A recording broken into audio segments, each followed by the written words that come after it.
The air in my workshop has always been my sanctuary.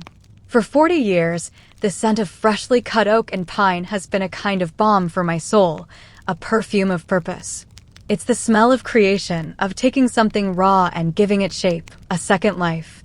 I was standing down the edge of a rocking chair, a gift for my first grandchild, when a shadow fell across my workbench. I didn't look up at first. I was lost in the grain of the wood, in the familiar hum of the lathe, in the gentle rhythm of work that had defined my life. But the silence that followed the shadow was heavy, unnatural. It wasn't the comfortable silence of a friend or a neighbor stopping by. It was the sterile silence of an institution, of a place where feelings don't belong. When I finally lifted my gaze, I saw a man in a suit that cost more than my entire set of chisels. His shoes were polished to a mirror shine, reflecting the sawdust on my floor like tiny, distorted stars. He wasn't from my world.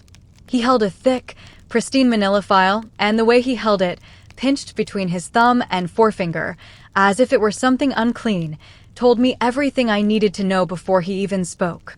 He introduced himself, his name a bland, forgettable sound in the music of my workshop. He said he was representing my wife, Joyce. My Joyce, the woman I'd shared a mortgage, 2 children, and 4 decades of life with. He placed the file on my workbench with a soft, final thud that seemed to shake the very foundations of the world I had built. The sound of that file landing on my life's work was louder than any hammer blow, more destructive than any saw. It was the sound of an ending I never saw coming. He stood there, waiting for a reaction, but I couldn't give him one. My hands, calloused and stained from a lifetime of labor, felt strangely numb.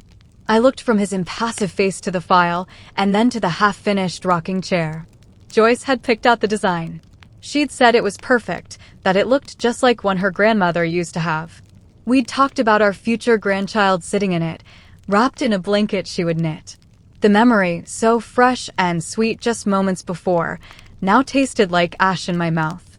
The man cleared his throat, a small, impatient noise. He said he was serving me with divorce papers.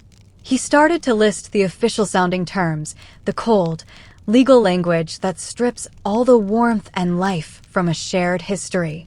He spoke of irreconcilable differences, of a division of assets. My mind couldn't process the words. All I could hear was the echo of Joyce's laughter in our garden, the way she used to hum when she baked apple crumble, the feeling of her hand in mine as we walked along the quiet streets of our small Ontario neighborhood. This man, this stranger, was trying to tell me that all of that was just an asset. Something to be divided, itemized, and cataloged like furniture or stocks. It was a violation, a desecration of a life I thought was sacred. I didn't say a word. I just looked at his shiny shoes on my dusty floor, and I felt a profound and bottomless sorrow wash over me, a sorrow so deep it felt like it was pulling me under. The scent of sawdust, my lifelong comfort, suddenly smelled of loss, of something being irrevocably broken. I let the man leave. I heard his expensive car start up and drive away, leaving a cloud of exhaust that momentarily tainted the clean, crisp Canadian air. For a long time, I just stood there, staring at the file. It was an alien object in my workshop, a monument to a betrayal I couldn't yet comprehend. My hands, which could shape wood with such precision and care, trembled as I finally reached for it. Opening it felt like prying the lid off a coffin.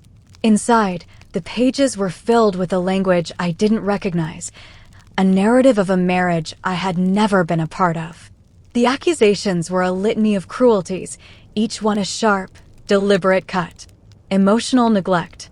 Financial irresponsibility. It painted a picture of me as a cold, distant man who had hoarded money and starved her of affection. I read the words, and I saw a stranger. This Arthur Morgan they described was a monster, a caricature of a husband. The man described in those papers wouldn't have spent weeks painstakingly carving a child's rocking chair. He wouldn't have woken up early every winter morning to warm up Joyce's car and scrape the ice from her windshield. He wouldn't have held her hand through 2 difficult childbirths and the loss of her parents. The shock gave way to a hollow, aching confusion. Where was this coming from?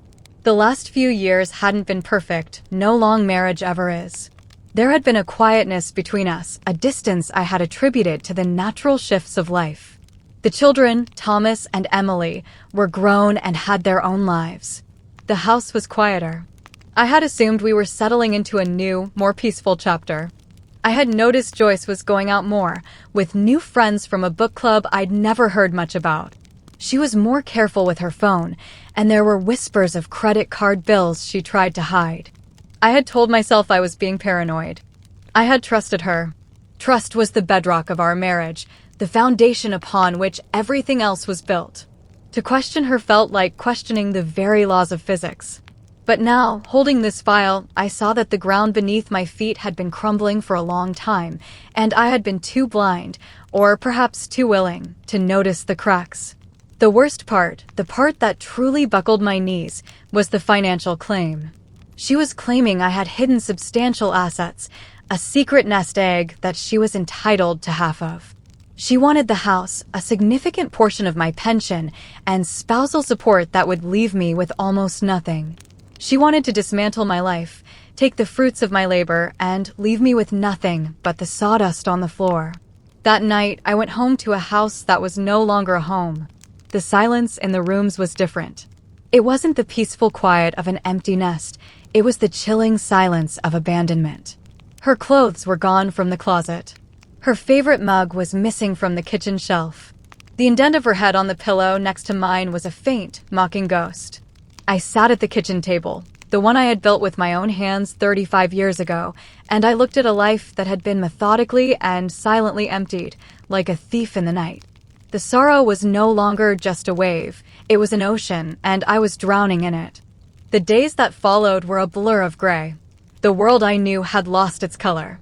I moved through my life like a ghost, my body performing the familiar tasks of work and home, but my spirit was somewhere else, lost in a fog of disbelief and pain. I had to find a lawyer. The idea was foreign to me. I was a man who solved problems with his hands, with honest work and straight talk. The world of legal battles was a labyrinth I had no desire to enter. I found a man named Mr. Peterson, a local lawyer with a small, cluttered office above the town bakery. He was my age, with kind, tired eyes and a handshake that was firm and real, not soft and slick like the other man's. I sat opposite him, the cruel legal file open on his desk between us, and for the first time, I told the whole story. I spoke of our beginning, of two young kids with nothing but dreams, of building a business from a garage, of raising our children, of the life we had shared. And as I spoke, the sorrow was so thick in my throat I could barely breathe. Mr. Peterson listened patiently, his gaze never leaving mine. He didn't offer false platitudes or easy answers. He just listened. When I was done, he looked at the file, then back at me. He said her lawyer was from a big, aggressive firm in Toronto. They were known for this kind of strategy: throw everything at the wall, create a narrative of victimhood, and intimidate the other party into a quick and unfair settlement. "They're counting on you to be overwhelmed, Arthur," he said, his voice gentle. "They're counting on you to break." The words hung in the air. Break. It was exactly how I felt. Broken into 1,000 pieces. But something in Mr. Peterson's calm demeanor gave me a flicker of hope, a tiny ember in the cold darkness. He asked me about the financial accusations, the hidden assets. I shook my head, a feeling of helpless frustration washing over me. "There's nothing," I told him. "I've been a simple man, Mr. Peterson. I put my earnings into this house, into my children's education, into our retirement fund. Every penny is accounted for. There is no secret stash of gold." He nodded slowly. "Then we have to prove it, Arthur. We have to dismantle their story, piece by piece." The task felt impossible. How do you prove a negative? How do you prove the non-existence of something? It felt like trying to catch smoke in my hands. The legal process was a slow, grinding torture. There were letters and demands, motions and affidavits. Each piece of mail from her lawyer was a fresh assault, a new fiction spun to make me look like a villain. They subpoenaed my business records, my personal bank statements, everything dating back decades. They were on a fishing expedition, hoping to find a single misplaced dollar they could use to validate their claims. The cost was crippling, not just financially, but emotionally. Friends we'd shared for decades grew distant. unsure of what to believe. My own children were caught in the middle. Emily, my daughter, tried to remain neutral, her calls strained and full of pained silences. Thomas, my son, was angrier. He felt his mother had been wronged, and he repeated some of the accusations she had made, his words feeling like a second betrayal. I was losing not just my wife, but my family, my reputation, my past, and my future. The loneliness was a physical weight, pressing down on me day and night. One rainy Saturday, I couldn't bear the oppressive silence of the house any longer. I needed to do something, anything, to feel productive. I decided to clear out the attic, a task I'd been putting off for years. It was a space filled with the artifacts of a shared life, boxes of the children's school projects, old photo albums, outdated Christmas decorations. It was a museum of a life that was now over. Each object I touched was a memory, a small, sharp prick to the heart. There was the box of Joyce's old romance novels, the collection of seashells from a family vacation to Nova Scotia, the clay handprints our children had made in kindergarten. The grief was so overwhelming I had to sit down on an old trunk, my head in my hands. I was ready to give up. I would just give her what she wanted, sign whatever papers they put in front of me, just to make the pain stop. I was a builder, not a fighter, and I was tired of fighting. It was in that moment of absolute despair that my hand brushed against a stack of old, forgotten boxes in the darkest corner of the attic, hidden behind a broken rocking horse. They were filled with old business records, paperwork from the very first years of my woodworking shop, back when I was still operating out of the garage. I had forgotten they even existed. Most of it was just receipts and invoices, but at the bottom of one box, I found it. It was a simple, cloth-bound ledger. I recognized it instantly. In the early days, before we could afford a proper accountant, Joyce had kept the books. Her neat, elegant handwriting filled the pages. She was always so good with numbers, so organized. I opened it, a wave of nostalgia washing over me. I ran my thumb over her script, remembering her sitting at the kitchen table, her brow furrowed in concentration, meticulously tracking every expense and every dollar earned. It was a memory of partnership, of teamwork. A memory that now felt like a lie. I don't know what made me look closer. Maybe it was a subconscious need to find an answer, any answer, to why this was all happening. I started flipping through the pages, and then I saw it. A small notation at the bottom of a page from 1988. Loan to S.J., followed by a sum of money. S.A. were the initials of her sister, Sarah Jane. I kept flipping. A few months later, another entry. And another. Over the next few years, there was a steady stream of loans to her sister, all recorded in Joyce's careful hand. I never knew about these. They were small amounts at first, but they grew. I sat there in the dusty attic, the rain drumming on the roof, and I felt a cold dread creep up my spine. This wasn't just a few dollars lent to a sibling in need. This felt like something else. I brought the ledger downstairs and spent the rest of the weekend at the kitchen table, the same table where she had once sat, and I began a different kind of accounting. I cross-referenced the dates in the ledger with our old, archived bank statements, which I had thankfully kept in a filing cabinet in my office. The picture that emerged was devastating. The loans weren't loans at all. They were a systematic diversion of funds. Joyce had been siphoning money from my business account into a separate, personal account, and from there, to her sister. It started small, but as my business grew, so did the amounts. She had become an expert at covering her tracks, fudging numbers, and creating a paper trail that seemed legitimate on the surface. But the old ledger was the key. It was the Rosetta Stone that decoded her deception. It was the one piece of evidence she had forgotten about, a relic from a time before digital banking, a handwritten confession of her secret. I followed the trail forward, through years of bank statements. The payments continued, long after she stopped keeping the ledger. I found out her sister had started a boutique clothing business that had failed spectacularly, twice.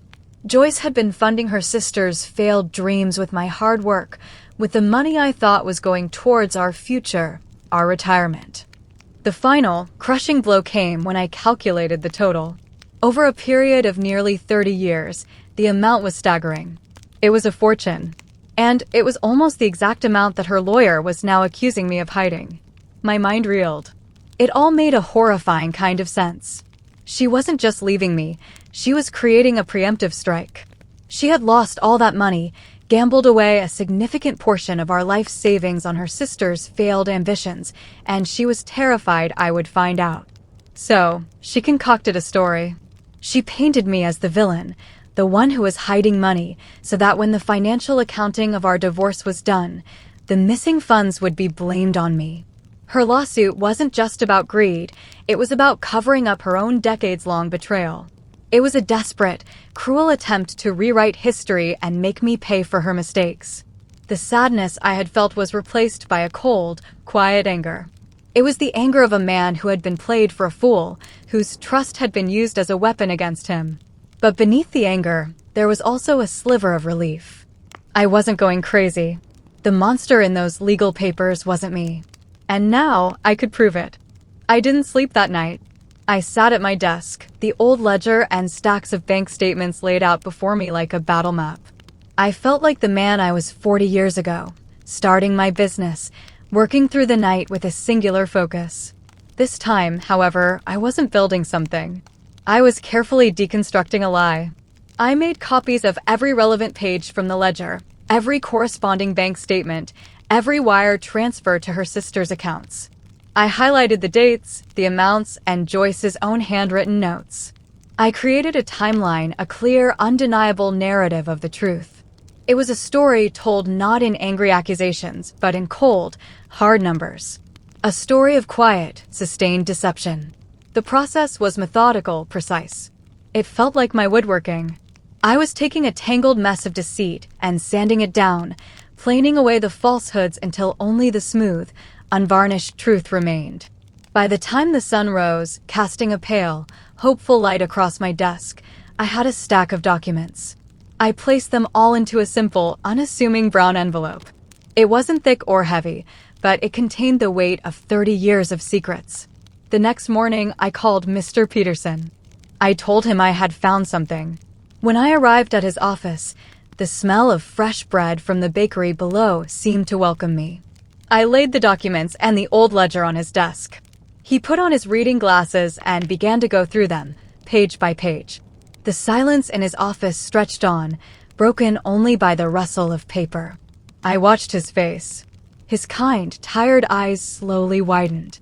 He would look at a page from the ledger, then at a bank statement, then back again. A low whistle escaped his lips. When he finally looked up at me, his expression was a mixture of shock and grim satisfaction. "Arthur," he said, his voice low and serious. This is everything. This isn't just a defense. This is a checkmate." He explained that Joyce and her lawyer had built their entire case on the foundation of my supposed financial misconduct. The envelope in my hand didn't just challenge their case, it vaporized it. It proved that the hidden assets they were hunting for had been spent by Joyce herself, long ago. Her claim was not just baseless, it was fraudulent. Mr. Peterson wanted to file a motion immediately to present the evidence to the court. But I stopped him. I had been dragged through the mud, my name slandered, my family turned against me. A part of me, the angry, wounded part, wanted to see her publicly humiliated in a courtroom. I wanted the world to know what she had done. But as I sat there, a deeper feeling began to surface. A profound weariness. 40 years.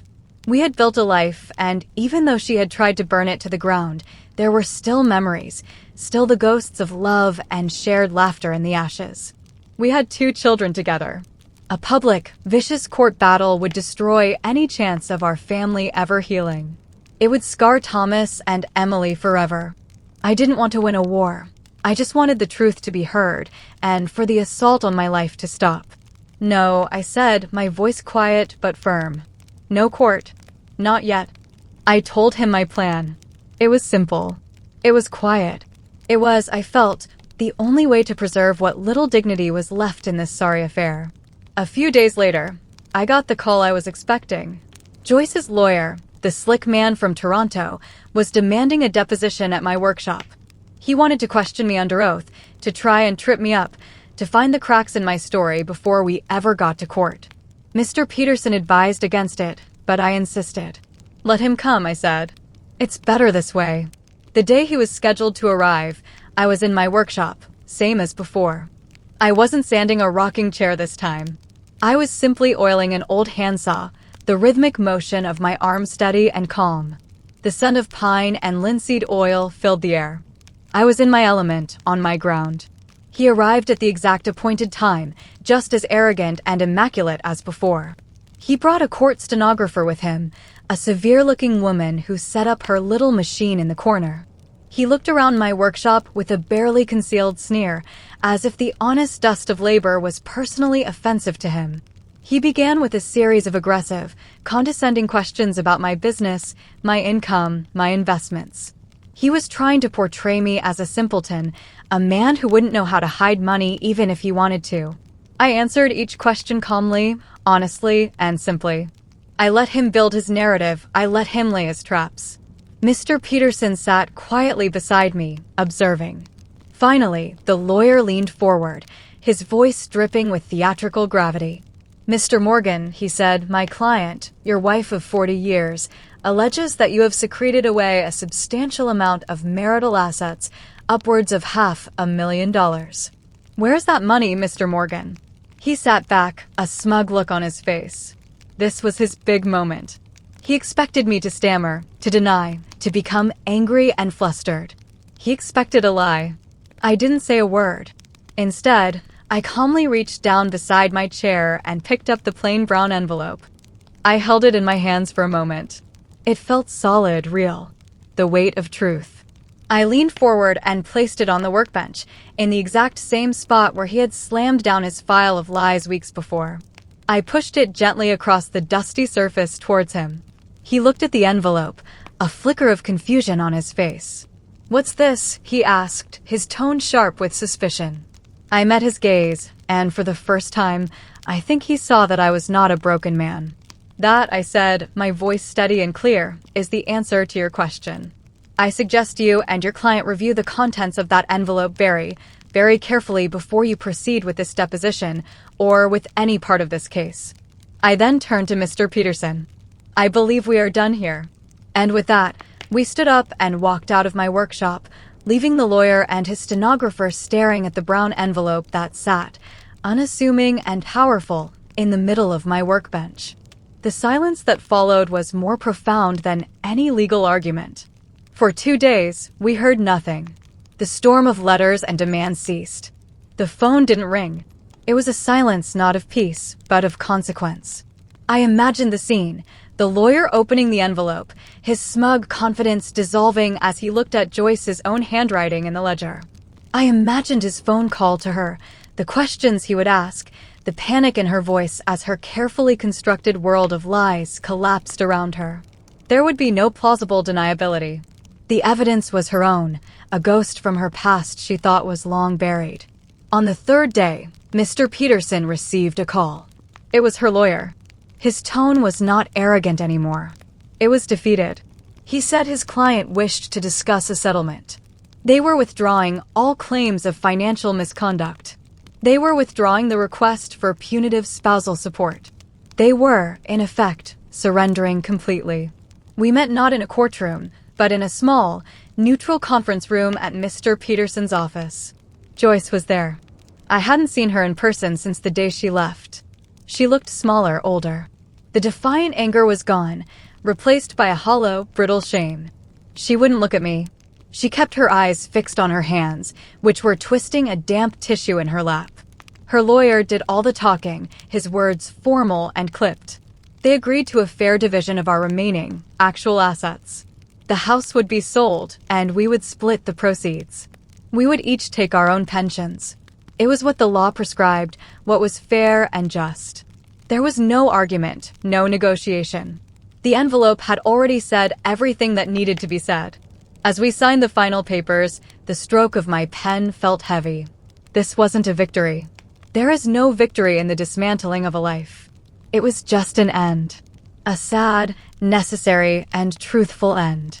As we were getting up to leave, I looked at Joyce one last time. Her eyes finally met mine for a brief, fleeting second.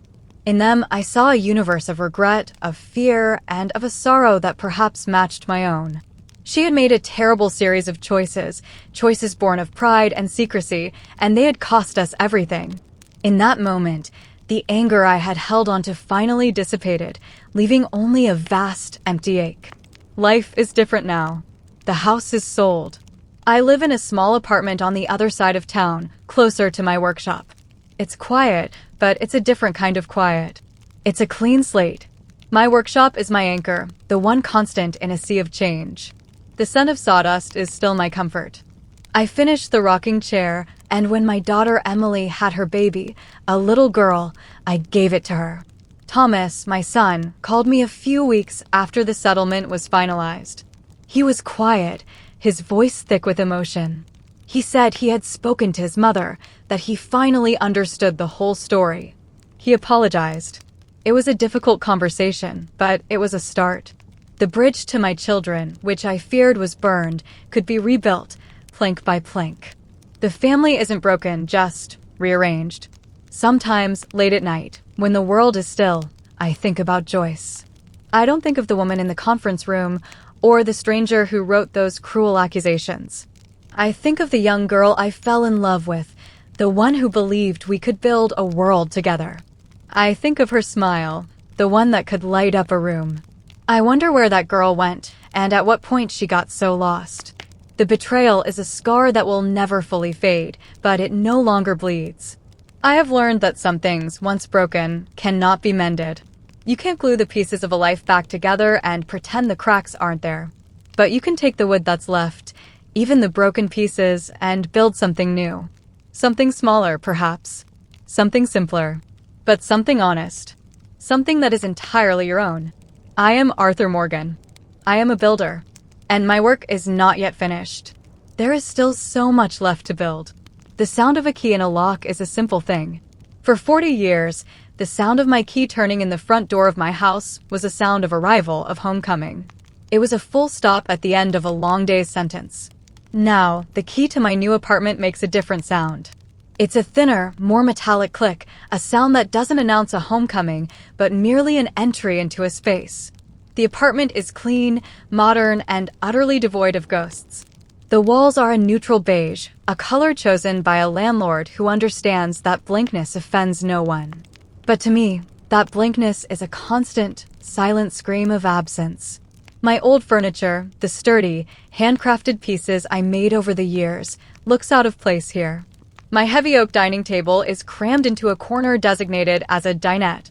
The armchair where I used to read the paper seems too large, too important for the small living room.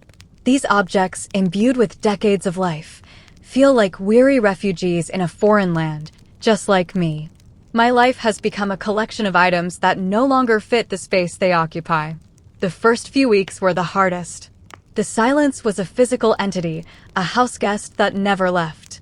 I would wake in the middle of the night, my heart pounding, convinced I had heard Joyce in the kitchen, only to be met with the hum of the refrigerator and the stark moonlight on the unfamiliar floor. I learned to cook for one, a miserable and unsatisfying form of arithmetic. Every recipe had to be divided, every portion reduced.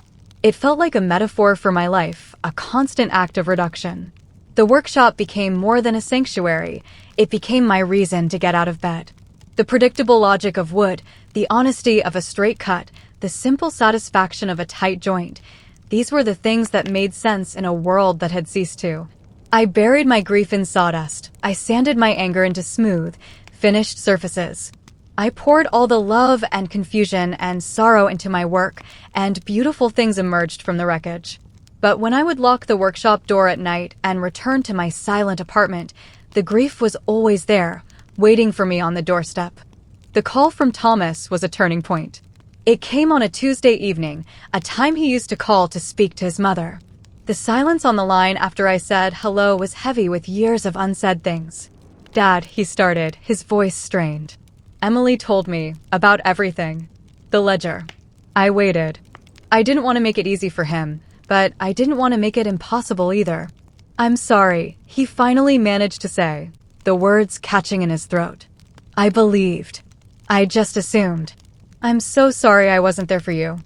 I closed my eyes. The anger I had felt towards him, the sting of his youthful, misguided loyalty to his mother's narrative, it all just melted away. He was my son. All I heard was the voice of a boy who was hurting and confused. "It's all right, son," I said, and my own voice was rough with emotion. It was a mess. You were caught in the middle. That one conversation didn't fix everything, but it was like setting the first stone in a new foundation. We started talking more after that. Short calls at first, about the weather, about his work. Slowly, tentatively, we began to rebuild the bridge that had been washed out in the flood. Emily had always been the peacemaker, the steady hand. The birth of her daughter, Lily, was a gift to all of us. It was a reason to look forward. The day I went to the hospital, I carried the rocking chair I had finished. Walking through the sterile corridors, I felt a sense of purpose I hadn't felt in a long time. Emily was tired but radiant. And then she placed my granddaughter in my arms. Lily. She was so impossibly small, a tiny, perfect bundle wrapped in a soft pink blanket. Her little fist, with its paper-thin fingernails, curled around my calloused, wood-stained finger. And in that moment, the entire, ugly drama of the past year simply fell away. All the bitterness, the legal battles, the loneliness, it all seemed so small, so insignificant compared to the profound, uncomplicated reality of this new life. I looked at her tiny, peaceful face, and I saw the future. I saw a continuation. I saw hope. The rocking chair, which had begun as a project with Joyce, a symbol of a future that was stolen, had been transformed. It was no longer an artifact of a broken past, but an heirloom for a new beginning. It was for Lily, and that was enough. As the seasons turned, a new routine began to settle. My days were for work, my evenings were for quiet solitude, and my weekends were for family. I'd drive over to Emily's, and the highlight of my week would be sitting in the living room, watching little Lily sleep in the rocking chair I had made.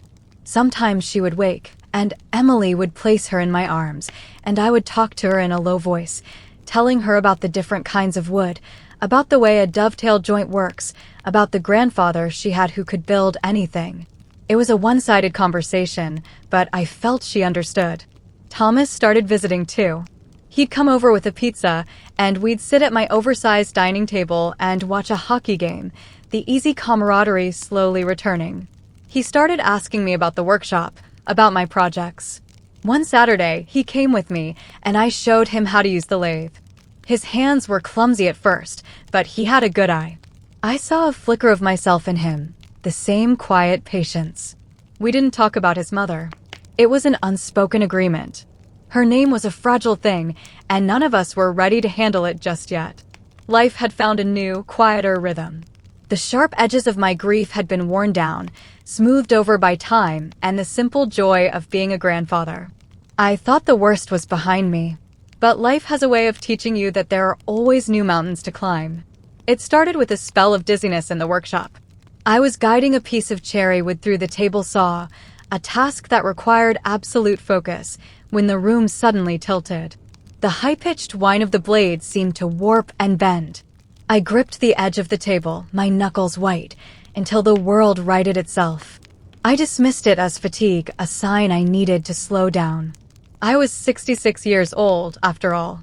But it happened again a few days later, this time accompanied by a strange pressure in my chest.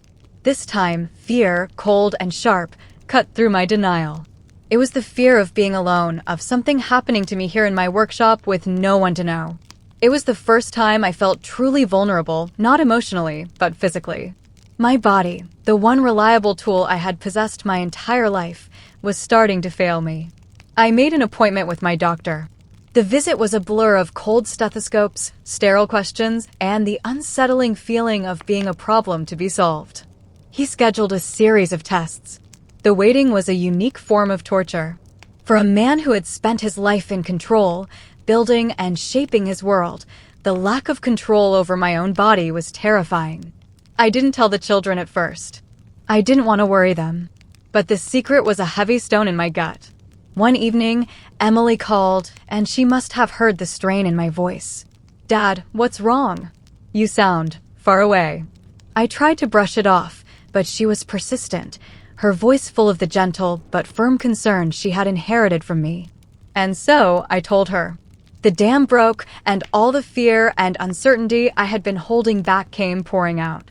There was silence on the other end, and then I'm coming over. She was there in 20 minutes, with Thomas on speakerphone. They took over. Emily made a schedule for my appointments, insisting on driving me to everyone. Thomas called every single morning and every single night, just to check in.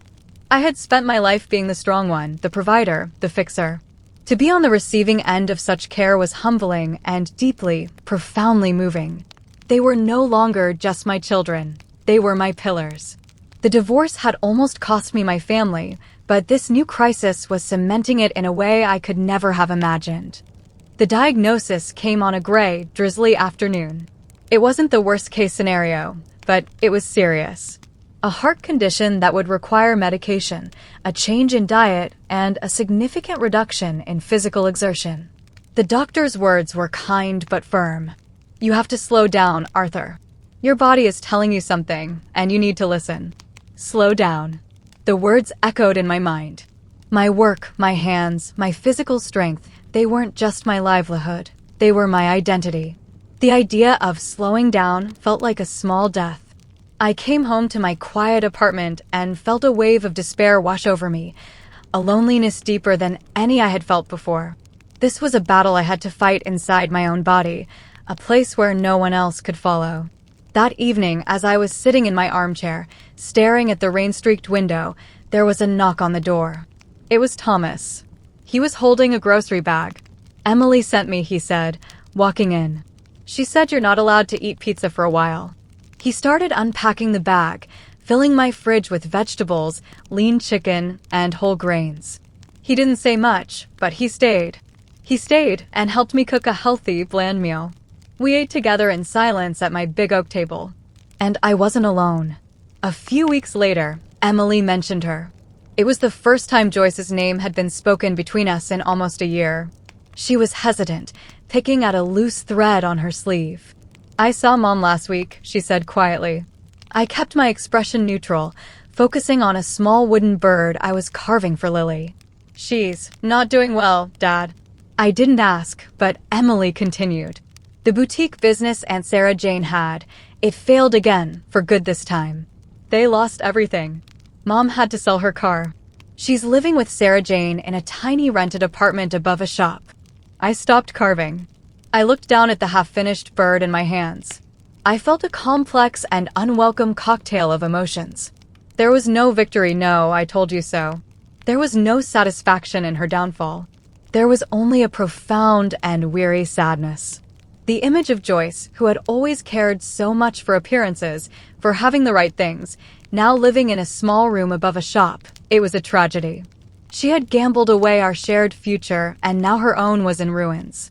Her desperate, cruel attempt to secure her own comfort by destroying mine had ultimately led her to this. "She asked about you," Emily added softly. "She asked if you were happy." I didn't have an answer. Happy wasn't the right word. Content? At peace? I was a man who had weathered a hurricane. I was still standing, surveying the damage, but I was standing. The storm was over. "Just tell her I'm okay," I said finally. "Tell her I'm building things." My health scare forced a change in my workshop. I couldn't handle the large, heavy slabs of oak and maple anymore. The long hours standing at the saw or the lathe were too much for me. For a while, I felt lost. If I couldn't build furniture, what was I? But then, looking at the small wooden bird in my hand, I found a new direction. I started focusing on smaller things. Intricate puzzle boxes, delicate carved animals, ornate chess sets. The work was less physically demanding, but required even more precision, more patience. It was a different kind of building. It wasn't about strength anymore. It was about focus and detail. And I found a new kind of joy in it. My hands, which I feared would become useless, found a new language. My workshop wasn't silent anymore. I brought in a small radio, and I listened to the old songs from my youth as I worked, the melodies weaving through the scent of cedar and walnut. One sunny afternoon, I was putting the finishing touches on a wooden mobile for Lily's crib. It had little carved animals, a bear, a rabbit, a fox, all sanded so smooth they felt like polished stones. Thomas was there, quietly watching me work. He had become a regular fixture in the workshop, a silent apprentice. "You know, Dad," he said, breaking the comfortable silence. "I think about it sometimes. The court case. That envelope." He shook his head. "I can't imagine how you felt. I would have been so angry. I would have wanted revenge." I set down my sandpaper and looked at the mobile, the little animals dancing gently in the breeze from the open door. I was angry, I admitted. I was angrier than I've ever been in my life. But revenge, what does that accomplish? It just burns down whatever is left. Your mother and I, we had 40 years. Not all of it was a lie. You and Emily are not a lie. I picked up the little wooden bear and ran my thumb over its smooth surface. You can't build anything new with scorched earth. All you can do is find a solid piece of ground, clear away the debris, and start again. Even if you only have enough strength to build something small. He was quiet for a long time, and then he nodded. "Can you show me how you carved the ears on that rabbit?" he asked. And I smiled. The bridge was rebuilt. It was strong. My life is not the one I planned. It is a quieter, smaller, more deliberate existence. My world has shrunk to the size of my apartment, my workshop, and my children's homes. But within that smaller world, there is a richness I am only now beginning to appreciate. There is the joy of watching my granddaughter's eyes light up when I give her a new wooden toy. There is the quiet pride of teaching my son a craft that has defined my life. There is the comfort of knowing that in my moment of crisis, my family rallied around me, not out of obligation, but out of a deep and abiding love. The scar of betrayal remains. It is a part of my story, a deep groove in the grain of my life. But it is not the whole story. It is not the end of the story. I am Arthur Morgan. I am a father. I am a grandfather. I am a builder. And every day, I wake up and I find a piece of wood and I make something new. And in the making, I find peace. There's a memory in wood. Any woodworker will tell you that. You feel it when you make the first cut. You can read the story of the tree in the tightness of its rings, the years of drought, the seasons of bountiful rain. The grain tells a story of how it reached for the sun, of the winds it endured. For the first year in my new apartment, I felt like a piece of deadwood, all my stories already told, my purpose fulfilled and splintered. But time, much like a patient craftsman, has a way of sanding down the roughest edges, of finding a new beauty in what remains. Time has passed. The sharp, agonizing newness of my solitude has softened into a familiar quiet. The silence in my apartment is no longer a guest, it's just the air I breathe. Little Lily is no longer a baby. She is a whirlwind of a toddler, a giggling, chattering force of nature who calls me Grampy Art. She has turned my quiet, sterile apartment into her own personal playground, leaving a trail of colorful plastic blocks and half-eaten biscuits in her wake. And I wouldn't have it any other way. Each mess is a sign of life, a vibrant splash of color on the blank canvas of my days. My relationship with Thomas has found its own beautiful grain. He spends most Saturdays with me in the workshop now. He's not a natural with his hands in the way I was, but he has a patience that I often lacked in my youth. He has my eye for detail. I watch him struggle with a complex joint, his brow furrowed in concentration, and I see not an apprentice, but a son finding his way back to his father through the shared language of sawdust and effort. We don't need to talk about the past anymore.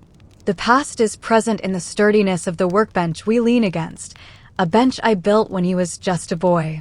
It's present in the trust between us as he takes a tool from my hand.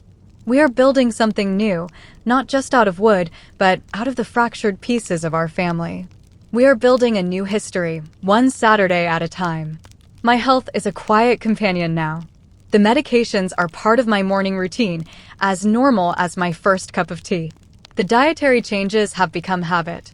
My heart condition forced me to slow down, but in doing so, it forced me to look closer.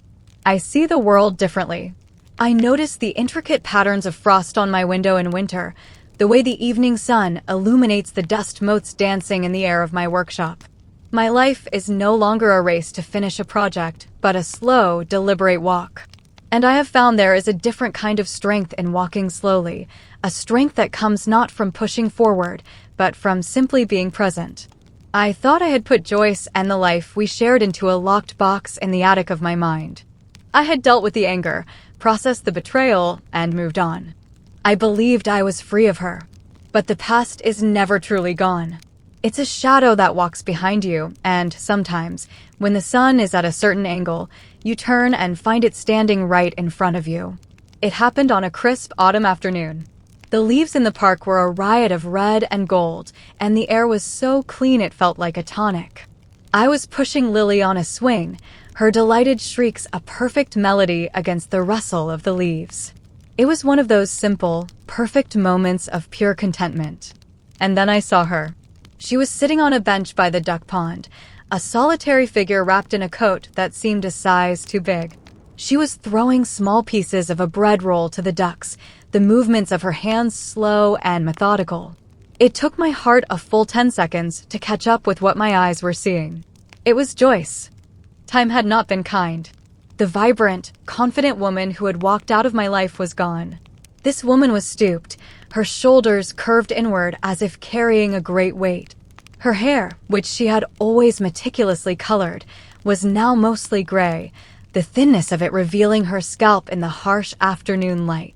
Even from a distance, I could see the weariness in her posture, the profound exhaustion of a soul that has fought and lost. My first instinct was to turn away, to grab Lily and walk in the other direction, to protect the fragile piece I had so carefully constructed. But I was frozen.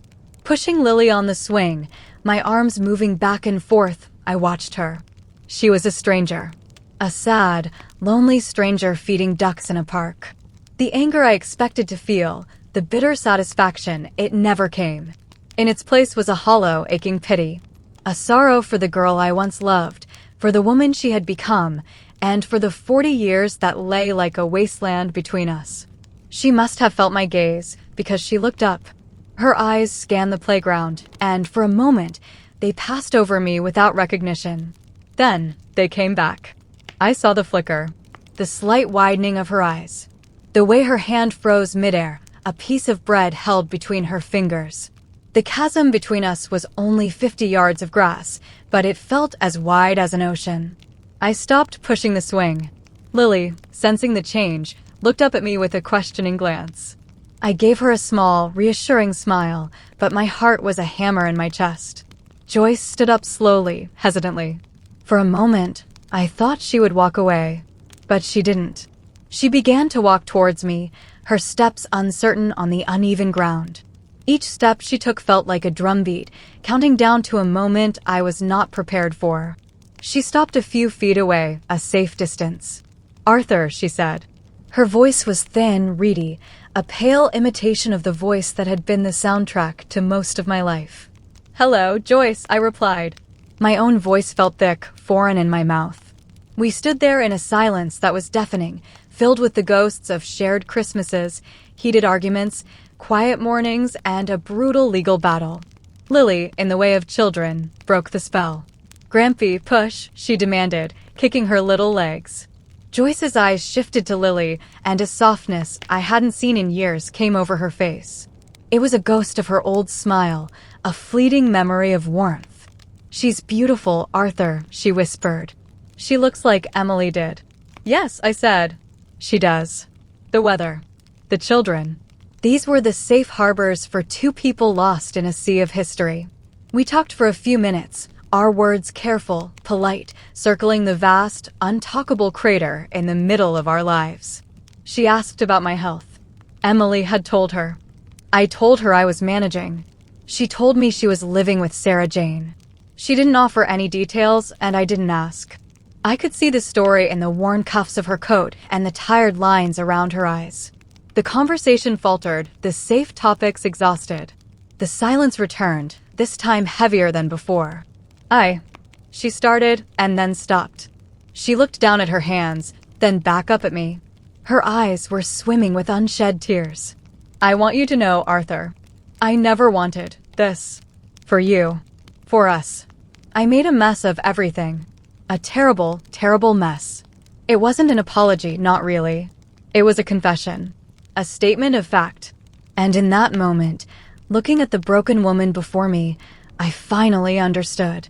The ledger, the lies, the lawsuit, it was all the desperate flailing of a person who was drowning, pulling down the person closest to them in a blind panic to save themselves. It wasn't about hate. It was about a weakness so profound it had masqueraded as strength, as entitlement. It was born of a fear of being found out, a fear that had rotted the foundations of our life together long before the walls came down. I didn't know what to say. It's okay. Would have been a lie. I forgive you felt too simple, too cheap for the price that had been paid. So I just nodded. A single, slow nod of acknowledgement. She seemed to understand. A single tear escaped and traced a path through the wrinkles on her cheek. "You look well, Arthur," she said, her voice barely a whisper. "You look at peace." She turned then, without another word, and walked back towards the pond, a small, gray figure receding into the golden light of the afternoon. I watched her until she sat back down on the bench, a solitary shape against the shimmering water. I never saw her again. That encounter was the final page. It was the end of the book. As I pushed Lily on the swing, higher and higher, her laughter echoing through the park, I realized that the woman I had loved, the Joyce of my youth and my middle age, existed only in my memory now. She was a photograph in a half-forgotten album. The woman on the bench was a postscript to a story that was over. And in letting go of the need for an apology, in accepting the sad, pathetic truth of her choices, I had finally, truly let go of her. Forgiveness, I learned in that moment, wasn't an act of grace you bestow upon someone else. It was an act of self-preservation. It was the key that unlocked your own chains. My life now is measured in the scent of cedar and the sound of my granddaughter's laughter. My workshop is not just a place of business, it is a place of legacy. I am teaching Thomas everything I know. I am not just teaching him how to cut a dovetail joint. I am teaching him the value of patience, the beauty of seeing a project through, the quiet dignity of honest work. The pieces I make are smaller now, but they feel more significant. Each wooden animal, each intricate box, is a small piece of myself, a testament to the fact that even when your world is shattered, you can still create things of beauty and purpose. I am no longer defined by the man Joyce accused me of being, or even by the man who handed over a fateful envelope. Those were just chapters. The other evening, Emily and Thomas were over for dinner. My small apartment was filled with noise and warmth. Lily was helping me in the kitchen, Thomas and Emily were arguing good-naturedly over a hockey game, and the smell of roasting chicken filled the air. I stood back for a moment and just watched them. I looked at the faces of my children, a man and a woman of character and kindness. I looked at my granddaughter, a bright spark of pure joy. And I felt a sense of wealth so profound it almost brought me to my knees. The life I have now is not the one I envisioned all those years ago. It is a life shaped by loss and hardship, a life with visible scars. But it is a good life. It is a real life. The greatest assets I ever had were never in a bank account. They were sitting around my crowded dining table, their laughter the only currency that ever truly mattered. My name is Arthur Morgan. I am a builder. And from the wreckage of a life that burned, I have built a new one.